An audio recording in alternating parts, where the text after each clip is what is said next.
For the repair of the JRCS LCD graphic terminal, the following procedures were necessary: replacement of various electronic components and general cleanup of the unit.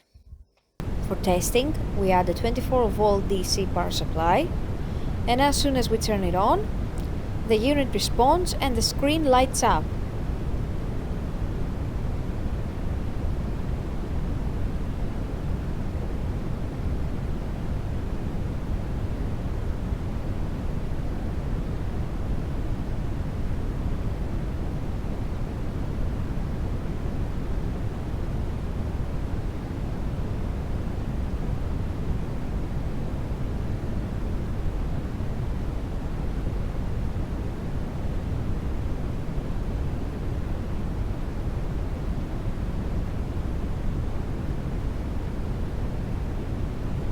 No further testing is possible due to lack of additional units.